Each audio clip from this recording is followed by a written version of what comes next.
আসসালামু আলাইকুম viewers, welcome back to my channel Tuya easy কিচেনে আপনাদের সবাইকে স্বাগত। আজ আমি তৈরি করে দেখাবো গরুর কলিজা ভুনা। খুবই মজার একটা রেসিপি। অনেকের অভিযোগ থাকে কলিজায় গন্ধ করে, তো যেভাবে রান্না করলে কলিজা গন্ধ করবে না সেটাই আজ আমি আপনাদেরকে দেখাবো। আশা করছি আমার রেসিপিটা আপনাদের ভালো লাগবে। চলুন মূল রেসিপিতে যাই।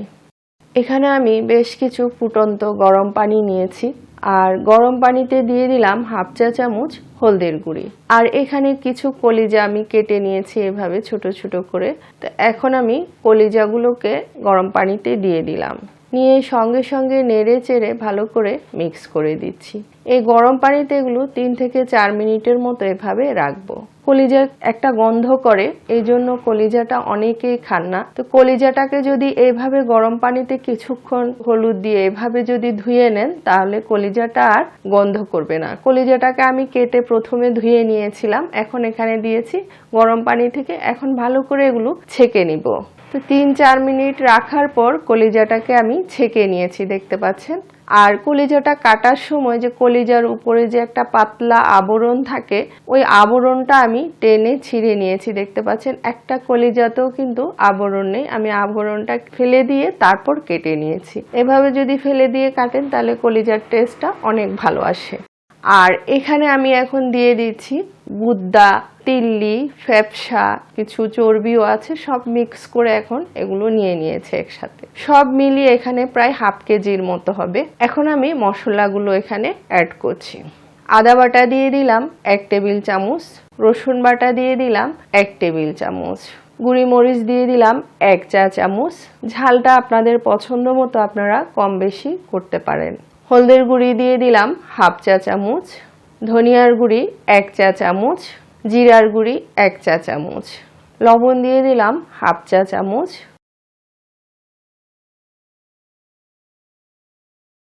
পেঁয়াজ কুচি দিয়ে দিলাম হাফ কাপের মতো, 1 টুকরো দারচিনি ভেঙে দিচ্ছি, 2টা তেজপাতা ছিঁড়ে দিলাম, 3টা এলাচ থেতো করে দিয়েছি, 3টা লং আর 8-10টার মতো গোটা গোলমরিচ।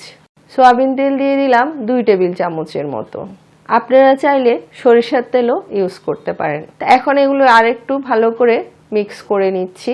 খুবই মজার একটা রেসিপি। পুরো রেসিপিটা ফলো করে একবার তৈরি করে দেখবেন, আশা করছি ভালো লাগবে। আর রেসিপি যদি ভালো লাগে লাইক, কমেন্ট, শেয়ার করবেন, আমার চ্যানেলটি সাবস্ক্রাইব করবেন, আমার পাশে থাকবেন, অনুরোধ রইল সবার কাছে। তো বেশ ভালো করে আমি মেখে নিয়েছি এগুলো। আর এখন যে পাত্রে রান্না করব সেই পাত্রে এগুলো সব ঢেলে নিলাম। বাটিটা ধুয়ে আমি 1 কাপের মতো পানি দিয়ে দিলাম। এখন আমি এটা ঢেকে চুলায় বসিয়ে দিলাম, আর মিডিয়াম আঁচে 10 থেকে 15 মিনিটের মতো রান্না করব। ফিরে আসলাম 15 মিনিট পর, দেখতে পাচ্ছেন কলিজাটা ভালো করে কষে গেছে। এখন চুলার আঁচটা আমি লো করে দিব। লো আঁচে রান্না করব সিদ্ধ হওয়া পর্যন্ত। ঢেকে দিলাম। ফিরে আসলাম প্রায় 40 মিনিট পর। এর মাঝে মাঝেও আমি 2-3 বার নেড়ে দিয়েছিলাম, দেখতে পাচ্ছেন এটা একদম ঝোলগুলো শুকিয়ে গেছে, তেল ছেড়ে দিয়েছে, মাখো মাখো হয়ে গেছে, আর কলিজাগুলো একদম সিদ্ধ হয়ে গেছে। এখন আমি এটা নামিয়ে এক সাইডে রাখছি। চুলায় একটা কড়াই বসালাম, আর কড়াইতে সয়াবিন তেল দিয়ে দিলাম হাফ কাপের মতো।